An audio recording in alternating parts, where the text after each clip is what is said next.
ಎಲ್ರಿಗೂ ನನ್ನ ನಮಸ್ಕಾರಗಳು. ವೇದವಾಸ ವೈಬ್ಸ್ ಚಾನೆಲ್ಗೆ ಸ್ವಾಗತ ಸುಸ್ವಾಗತ. ಇವತ್ತ 2ನೇ ಶುಕ್ರವಾರ ನೋಡ್ರಿ. ಹೆಂಗ ಆಷಾಢ ಮಾಸದೊಳಗ ಲಕ್ಷ್ಮೀ ಪೂಜಾ ಸ್ಟಾರ್ಟ್ ಮಾಡಿದ್ವಿ. ಶುಕ್ರವಾರಕ್ಕೊಮ್ಮೆ ಆಷಾಢ ಲಕ್ಷ್ಮೀ ಪೂಜಾ. 4 ವಾರಗಳು ಹೆಂಗ ಕಳೆದುವೋ ಗೊತ್ತೇ ಆಗ್ಲಿಲ್ಲ. ಹಂಗೇನೆ ಶ್ರಾವಣ ಮಾಸ ಎಲ್ರೂ ಪೂಜೆ ಪುನಸ್ಕಾರ ಇದ್ರೊಳಗ ಇದ್ಬಿಡ್ತೀವಿ ನೋಡ್ರಿ. ದಿನಕ್ಕೊಂದು ಪೂಜೆ ಇದ್ದೇ ಇರ್ತಾವ. ಯಾಕಂದ್ರ ಶ್ರಾವಣ ಮಾಸಕ್ಕ ಅಷ್ಟೊಂದು ಮಹತ್ವದ. ಏನೇ ಮಾಡಿದ್ರು ದೇವರ ಸೇವೆ ಅದು ಯಾವುದೂ ವ್ಯರ್ಥ ಆಗುದಿಲ್ಲ ನೋಡ್ರಿ. ಹಂಗ ಶ್ರಾವಣ ಮಾಸಕ್ಕ ಬಹಳ ಅಂದ್ರೆ ಬಹಳ ಮಹತ್ವದ. ಎಲ್ರೂ ಲಕ್ಷ್ಮೀ ಪೂಜೆ ವಿಶೇಷ ಮಹತ್ವದ. ಎಲ್ಲರ ಮನೆಯೊಳಗೂ ಲಕ್ಷ್ಮೀ ಪೂಜೆ ಬಹಳ ವಿಶೇಷವಾಗಿದ್ದು. ಒಬ್ಬರ ಮನೆಯೊಳಗಾದಂಗ ಇನ್ನೊಬ್ಬರ ಮನೆಯೊಳಗಾಗಿರಂಗಿಲ್ಲ, ಅವ್ರ ಮನೆಯೊಳಗಾದಂಗ ಇನ್ನೊಬ್ಬರ ಮನೆಯೊಳಗ ಆಗಿರಂಗಿಲ್ಲ.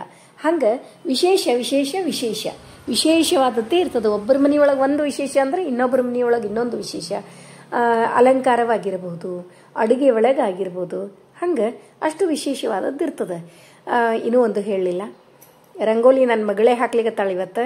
ಯಾಕಂದ್ರೆ ನನಗೆ ಮೊನ್ನೆ ಅಂತೂ ಜ್ವರ ಬಂದಿದ್ದು ಹೇಳಿದೆ, ಮತ್ತು ನೆಗಡಿ ಕೂಡ ಅದ್ರ ಸಲುವಾಗಿ ತಂಪಾದ ಹವಾ ಇರೋದ್ರಿಂದ, ವಾತಾವರಣ ಇರೋದ್ರಿಂದ ಇವತ್ತೊಂದು ದಿವಸ ಅಮ್ಮ ನಾನೇ ಹಾಕ್ತೀನಿ ರಂಗೋಲಿ, ನೀ ಏನು ಹಾಕೋದು ಬೇಡ, ಮನೆ ಒಳಗಿಂದ ಏನದ ಅಷ್ಟು ನೀ ಮಾಡ್ಕೋ, ದೇವ್ರ ಪೂಜಾ ಲಕ್ಷ್ಮೀ ಪೂಜಾ ಇದೆಲ್ಲ ಅಂತ ಹೇಳಿದ್ರು. ಹಾಗಾಗಿ ಆಯಿತು ಅಂದೆ. ಅದನ್ನು ವಿಡಿಯೋ ಮಾಡ್ಲಿಕ್ಕೆ ಹೇಳಿದೆ. ಅಕ್ಕಿಂದೇ ವಿಡಿಯೋ ಮಾಡಿ ರಂಗೋಲಿ ಅಪ್ಲೋಡ್ ಮಾಡಿ ನೋಡ್ರಿ. ಮತ್ತು ಈಗ ರಂಗೋಲಿ ಹಾಕೋತ ಮುಂಜಾನೆ ಮಾತು ಬೇಕೇ ಬೇಕು ಎಲ್ರಿಗೂ, ಹೌದಿಲ್ರಿ?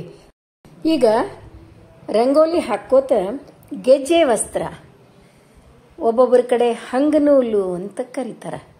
ಗೆಜ್ಜೆ ವಸ್ತ್ರ ದೇವರ ಪೂಜೆ ಲಕ್ಷ್ಮೀ ಪೂಜೆ, ಅದರೊಳಗೂ ವಿಶೇಷವಾಗಿ ಲಕ್ಷ್ಮೀ ಪೂಜೆ ಇತ್ತು ಅಂತಂದ್ರೆ ಎಲ್ಲರೂ ಮೊದಲ ಅರಿಶಿನ ಕುಂಕುಮ, ಗೆಜ್ಜೆ ವಸ್ತ್ರ, ಕಾಯಿಯೊಳಗೆ ಹಾಕ್ಲಿಕ್ಕೆ 1 ರೂಪಾಯಿ ಕಾಯಿನು, ಅಡಿಕೆ ಬೆಟ್ಟ ಇವೆಲ್ಲ ತೆಗೆದಿಟ್ಕೋತೀವಿ. ಮುಖ್ಯವಾಗಿ ಗೆಜ್ಜೆ ವಸ್ತ್ರ ಯಾಕೆ ಬೇಕು? ದೇವರಿಗೆ ಸಲ್ಲಿಸುವ ಕೆಲವು ಸೇವೆಗಳಲ್ಲಿ ಇದೊಂದು ಉತ್ತಮ ಸೇವೆ. ದೇವರಿಗೆ ಅಭಿಷೇಕದ ನಂತರ ವಸ್ತ್ರಧಾರಣೆ. ಇಲ್ಲಿ ವಸ್ತ್ರಗಳ ಬದಲಿಗೆ ಗೆಜ್ಜೆ ವಸ್ತ್ರ ದೇವರಿಗೆ ಏರಿಸುತ್ತೇವೆ. ಕೇವಲ ಅಲಂಕಾರಕ್ಕೆ ಮಾತ್ರವಲ್ಲ, ಇದು ದೇವರಿಗೆ ಅತ್ಯಂತ ಶ್ರೇಷ್ಠವೂ ಹೌದು. ಪ್ರತಿದಿನ ಪೂಜೆಯಲ್ಲಿ ದೇವರಿಗೆ ಸ್ನಾನದ ನಂತರ ವಸ್ತ್ರಂ ಸಮರ್ಪಯಾಮಿ ಅಂತ ತುಳಸಿ ಅಥವಾ ಅಕ್ಷತೆ ಹಾಕುತ್ತೇವೆ. ಆದರೆ ವಿಶೇಷ ಪೂಜೆ, ಹೋಮ ಹವನ, ಸತ್ಯನಾರಾಯಣ ಪೂಜಾ, ಗೌರಿ ಪೂಜಾ, ಲಕ್ಷ್ಮೀ ಪೂಜಾ ಮತ್ತು ಕಳಸ ಇಟ್ಟು ಪೂಜೆ ಇವೆಲ್ಲ ಮಾಡೋ ಹೊತ್ನ್ಯಾಗ ಹಬ್ಬ ಹರಿದಿನಗಳಲ್ಲಿ ಕಲಶಕ್ಕೆ ಗೆಜ್ಜೆ ವಸ್ತ್ರವನ್ನ ಹಾಕ್ತೀವಿ. ಗೆಜ್ಜೆ ವಸ್ತ್ರ ದೇವರಿಗೆ ಅರ್ಪಿಸುವುದರಿಂದ ಜನ್ಮಾಂತರಗಳಲ್ಲಿ ಎಂದೂ ವಸ್ತ್ರ ದಾರಿದ್ರ್ಯ ಬರುವುದಿಲ್ಲ. ಯಾವತ್ತೂ ವಸ್ತ್ರ ದಾರಿದ್ರ್ಯ ಕಾಡುವುದಿಲ್ಲ. ವಸ್ತ್ರಕ್ಕೆ ಇನ್ನೊಂದು ಅರ್ಥ, ಮಾರ್ಗ. ಜೀವನದಲ್ಲಿ ಒಳ್ಳೆಯ ಮಾರ್ಗದರ್ಶನಕ್ಕಾಗಿ, ಸಂಸ್ಕಾರಕ್ಕಾಗಿ ದೇವರಿಗೆ ನಾವು ಈಗ ವಸ್ತ್ರವನ್ನು ಸಮರ್ಪಣೆ ಮಾಡುತ್ತೇವೆ. ಒಂದು ಗೆಜ್ಜೆ ವಸ್ತ್ರವನ್ನು ಮಾತ್ರ ದೇವರಿಗೆ ಇರಿಸಬೇಡಿ. ಒಂದೇ ಒಂದು ಒಟ್ಟ ಏರಿಸಬಾರ್ದ್ರಿ. ಉತ್ತರೀಯಕ್ಕಾಗಿ ಇನ್ನೊಂದು ಗೆಜ್ಜೆ ವಸ್ತ್ರವನ್ನು ಇಡಬೇಕು. ಗೊತ್ತೇ ಅದಲ್ರಿ?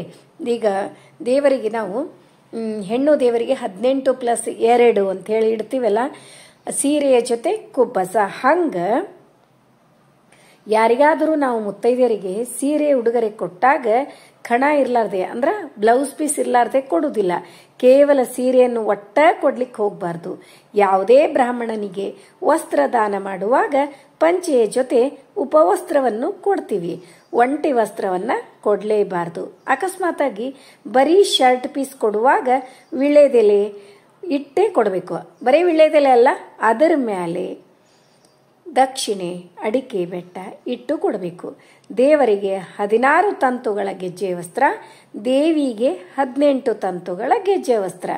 ನೋಡ್ರಿ, ಈಗ ನೋಡ್ಲಿಕ್ಕತ್ತದ್ದು ನಮ್ಮ ಮನಿ ಒಳಗಿಂದ ಶುಕ್ರವಾರ, ಸಂಪತ್ ಶುಕ್ರವಾರ ಪೂಜಾ ನೋಡ್ರಿ, ಲಕ್ಷ್ಮೀ ಪೂಜಾ. ಏನೋ ಒಂಥರ ಶುಕ್ರವಾರ ಅಂದ್ರನೇ ಖುಷಿ ನೋಡ್ರಿ. ಮನಿ ವಾತಾವರಣನೂ ಹಂಗಾಗ್ಬಿಟ್ಟಿರ್ತದ, ಹೌದಿಲ್ರಿ?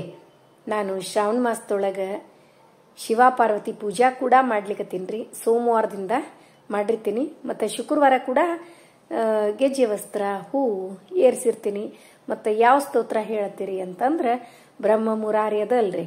ಬ್ರಹ್ಮ ಮುರಾರಿ ಸುರಾರ್ಚಿತ ಲಿಂಗಂ ನಿರ್ಮಲ ಭಾಸಿತ ಶೋಭಿತಲಿಂಗಂ ಜನ್ಮಜ ದುಃಖ ವಿನಾಶಕಲಿಂಗಂ ತತ್ಪ್ರಣಮಾಮಿ ಸದಾ ಶಿವಲಿಂಗಂ. ನೋಡ್ರಿ, ಶಿವನ ಪೂಜೆ ಮಾಡೋದ್ರಿಂದ ಎಷ್ಟೋ ಜನ್ಮ ಜನ್ಮಾಂತರದ ನಮ್ಮ ಪಾಪಗಳು ಕಳೆದು ಹೋಗ್ತಾವ. ಅದು ಖರೇನೇ ಅದ. ನನಗಂತೂ ಖರೆ ಅನಿಸದ. ನಂಬಿಕೆ ಮೇಲೆ ಎಲ್ಲವೂ ಬಿಟ್ಟದ್ದು ನಮ್ಮ ನಂಬಿಕೆಗಳ ಮೇಲೆ, ಹೌದಿಲ್ರಿ? ಮತ್ತು ಗೆಜ್ಜೆ ವಸ್ತ್ರ ಬಗ್ಗೆ ಮಾತಾಡಿದ್ವಿ. ಮನೆಯಲ್ಲಿಯೇ ತಯಾರಿಸಿದ ಗೆಜ್ಜೆ ವಸ್ತ್ರ ಅತ್ಯಂತ ಶ್ರೇಷ್ಠವಾದದ್ದು. ಆದಷ್ಟು ಮನೆಯೊಳಗೆ ಗೆಜ್ಜೆ ವಸ್ತ್ರವನ್ನು ತಯಾರಿಸ್ಕೋತಿರಲ್ಲ. ಮತ್ತು ದೇವರಿಗೆ ಕುಂಕುಮ ಹಚ್ಚಿದ್ದು ಗೆಜ್ಜೆ ವಸ್ತ್ರ, ದೇವಿಗೆ ಹಳದಿ ಮಿಶ್ರಿತ ಅಂದ್ರೆ ಅರಿಶಿನ ಹಚ್ಚಿದ್ದು, ಮತ್ತು ನಾಗದೇವತೆಗೂ ಕೂಡ ನಾಗರ ಪಂಚಮಿಯಾಗ ಅರಿಶಿನ ಹಚ್ಚಿದ್ದೆ ನಾವು ಗೆಜ್ಜೆ ವಸ್ತ್ರವನ್ನು ಏರಿಸ್ತೀವಿ. ಈಗ ಏನು ಅಡಿಗೆ ವಿಶೇಷ ಅಂತೀರೇನ್ರಿ? ಈಗಂತೂ ಸದ್ಯಕ್ಕೆ ಅಕ್ಕಿ ಮತ್ತು ಬೇಳೆಯನ್ನು ತೊಳೆದು ಒಂದು ಸೈಡ್ ಅನ್ನಕ್ಕೆ ಇಡ್ಲಿಕ್ಕತ್ತೀನ್ರಿ, ಇನ್ನೊಂದು ಸೈಡ್ ಹೆಸರು ಬೇಳೆ ಕುದಿಲಿಕ್ಕೆ ಇಡ್ಲಿಕ್ಕತ್ತೀನಿ ನೋಡ್ರಿ. ಅವು ಎರಡೂ ಕುದಿಯುವವರೆಗೂ ಒಂದಿಷ್ಟು ಕಣಕ ನಾದಿ. ಕಣಕ ಅಂದ್ರೆ ಗೋಧಿ ಹಿಟ್ಟು. ಗೋಧಿ ಹಿಟ್ಟನ್ನು ನಾದಿ ಇಟ್ಕೊಂಡು ಬಿಡ್ತೀನಿ. ಮತ್ತು ಪುಟಾಣಿ ಬೆಲ್ಲ ಮಿಕ್ಸಿಗೆ ಹಾಕಿ ತಕ್ಕೋತೀನಿ. ಇದನ್ನ ನೋಡಿದ್ರೇನೆ ಗೊತ್ತಾಗ್ಬಿಡ್ತು ನಿಮಗ ಏನ್ ಮಾಡ್ಲಿಕ್ಕತ್ತೀನಿ ಅಂತ ಹೇಳಿ. ಪುಟಾಣಿ ಹೋಳಿಗೆ ಮಾಡ್ಲಿಕ್ಕತ್ತೀನಿ ನೋಡ್ರಿ. ಮತ್ತು ಪುಟಾಣಿ ಸಕ್ರಿ, ಪುಟಾಣಿ ಬೆಲ್ಲ ಲಕ್ಷ್ಮೀ ದೇವಿಗೆ ಬಹಳ ಇಷ್ಟವಾದದ್ರಿ.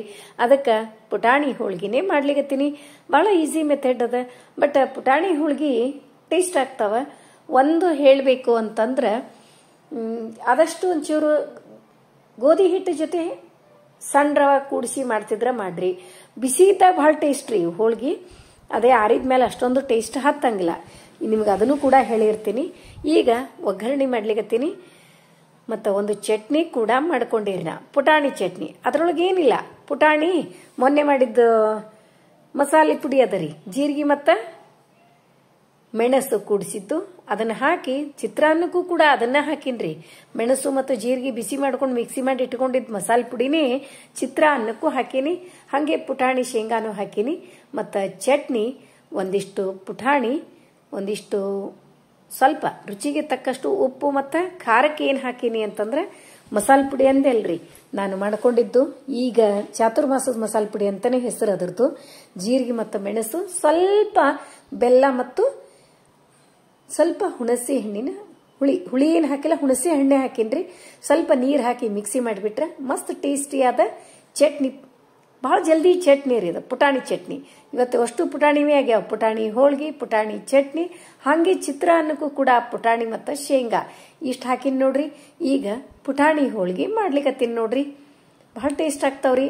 ಮತ್ತು ಯಾರಾದರೂ ಮನೆಗೆ ಬಂದಿರ್ತಾರೆ ನೋಡ್ರಿ ಸರ್ಪ್ರೈಸ್ ಗೆಸ್ಟ್, ಅವಾಗ ಏನು ಮಾಡೋಣಪ್ಪ ಅಂತೇಳಿ ಅಂತಿರ್ತೀವಿ ಎಲ್ಲರೂ. ಆವಾಗ ಫಾಸ್ಟಾಗಿ ಆಗೋದಂದ್ರೆ ಪುಟಾಣಿ ಹೋಳ್ಗಿ ನೋಡ್ರಿ.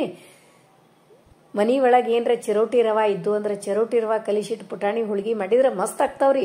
ಅವಿನ್ ಜಗ್ಗಮ್ಗ ಏನಾಗಂಗಿಲ್ರಿ, ಟೇಸ್ಟಿ ಆಗ್ತಾವ. ನೀವು ಕೂಡ ಒಂದ್ಸರಿ ಟ್ರೈ ಮಾಡಿ ಹೆಂಗಾಗಿದ್ದು ಅಂತೇಳಿ ಕಮೆಂಟ್ ಮಾಡಿ ತಿಳಿಸ್ತಿರಲ್ಲ.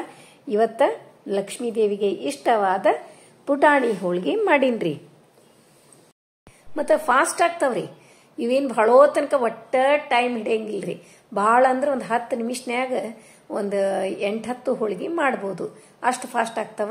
ಮತ್ತು ಇದು ಹೂರ್ಣ ಅಂತಂತಿರಲ್ಲ, ಬೆಲ್ಲ ಮತ್ತು ಪುಟಾಣಿ ತಿರುಗಿಸಿರ್ತೀವಿ. ನಿಮಗೇನರ ಉದುರ ಅನಿಸ್ಲಿಕ್ಕತ್ತಿತ್ತು ಅಂತಂದ್ರೆ ಸ್ವಲ್ಪ ಹಾಲು ಹಾಕ್ಕೊಳ್ಳೋದ್ರಿ.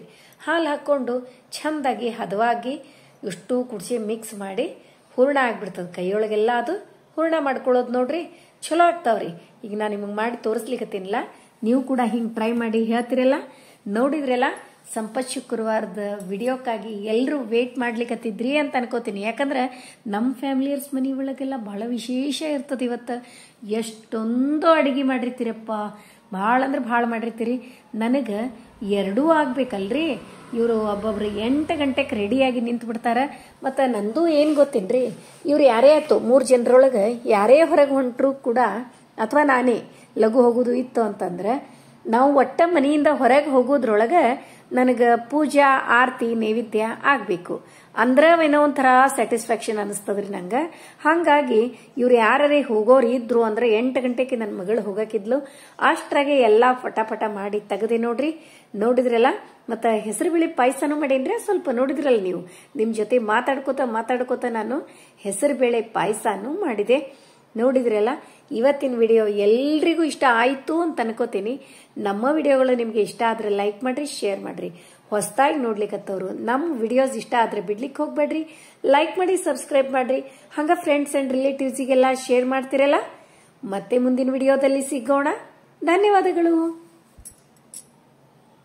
ಮತ್ತು ಇನ್ನೊಂದು ಏನು ಗೊತ್ತೇನ್ರಿ, ಇವತ್ತು ನಾ ಹೇಳಿದ್ನಲ್ರಿ, ನನ್ನ ಮಗಳು 8:10 ಇದ್ದಾಗ ರೆಡಿಯಾಗಿ ನಿಂತಲು, ನಾವು ಹೋಗಬೇಕು ಆಫೀಸಿಗೆ ಅಂತ ಹೇಳಿ ಅಂದಾಗ ನಾನೇನು ಮಾಡಿದೆ, ಮೊದ್ಲು 5 ಹೋಳಿಗೆ ಮಾಡಿ ತೆಗ್ದಿರಿ. ಎಲ್ಲ ಅಡುಗೆ ಆಗಿತ್ತು ರೀ ನಂದು. ಲಾಸ್ಟ್ ಹೋಳಿಗೆ ಮಾಡ್ಲಿಕ್ಕತ್ತಿದ್ದೆ, ಪುಟಾಣಿ ಹೋಳಿಗೆ. ಅದಕ್ಕೆ ಫಸ್ಟಿಗೆ ಒಂದು 5 ಹೋಳಿಗೆ ಮಾಡಿ ತೆಗೆದು ನೈವೇದ್ಯ ಎಲ್ಲ ಆದ್ಮೇಲೆ ಮತ್ತೆ ಉಳಿದಿದ್ದು ಹೋಳಿಗೆ ಎಲ್ಲ ಮಾಡಿ ತೆಗೆದೆ ನೋಡ್ರಿ. ಹಿಂಗಾಗಿದೆ ಇವತ್ತು. ಒಂದೊಂದ್ಸರಿ ಹಿಂಗೂ ಆಗ್ತದೆ, ಎಲ್ಲರ ಮನೆಯೊಳಗೂ ಇರ್ತದೆ ಇದು. ಮಕ್ಕಳು ಸ್ಕೂಲಿಗೆ ಹೋಗೋದು, ಕಾಲೇಜ್ಗೆ ಹೋಗೋದು, ಆಫೀಸಿಗೆ ಹೋಗೋದು ಇವೆಲ್ಲ ಇದ್ದು ಅಂದ್ರೆ ಇದು ಕಾಮನ್ ಥಿಂಗ್, ಹೌದಿಲ್ರಿ? ಹಿಂಗದ ನೋಡ್ರಿ. ಮತ್ತು ನಿಮ್ಮ ಮನೆ ಒಳಗೆ ಏನೇನು ಅಡುಗೆ ಆಗಿತ್ತು ಅಂತೇಳಿ ಕಮೆಂಟ್ ಮಾಡಿ ತಿಳಿಸೋದು ಮರಿಬೇಡ್ರಿ. ನಾನು ರೀಡ್ ಮಾಡೇ ಇರ್ತೀನಿ. ಅಂದರೂ ಪಲ್ವಿಯವ್ರ ಮೆಸೇಜ್ ಮತ್ತೆ ಬರ್ಲಿಕ್ಕತ್ತೂ ರೀ. ಯಾಕಂದ್ರೆ ಒಂದು 2-3 ಮೆಸೇಜ್ ಬಂದಿರಲೇ ಇಲ್ಲ. ಹಾಗೆ ನಮ್ಮ ವೈಷ್ಣವಿಯವ್ರ ಮೆಸೇಜ್ ಕೂಡ ಹಂಗೆ ಆಗ್ಲಿಕ್ಕತ್ತಾವಂತ ಮೊನ್ನೆ ಕಮೆಂಟ್ ಮಾಡಿದ್ರು ಅವರು. ಯಾಕಂದ್ರೆ ಏನೋ ನನ್ನ ಮೊಬೈಲದ್ದೇ ಪ್ರಾಬ್ಲಮ್ ಆಗಿದೇನೋ ಅಂತ ನನಗೆ ಅನಿಸ್ಲಿಕ್ಕತ್ತದ. ನೋಡೋಣಂತ. ಆ ಥರ ಏನಾದರೂ ಆದ್ರೆ ಮತ್ತೊಂದ್ಸರಿ ಕಮೆಂಟ್ ಮಾಡ್ರಿ, ನಾನು ನೋಡ್ತೀನಿ. ಇವತ್ತಂತೂ ಸ್ವಿಚ್ ಆಫ್ ಮಾಡಿ ಸ್ವಿಚ್ ಆನ್ ಮಾಡೀನಿ. ಯಾಕಂದ್ರೆ ಒಮ್ಮೊಮ್ಮೆ ಹಂಗೆ ಆಗ್ತಿರ್ತದದು.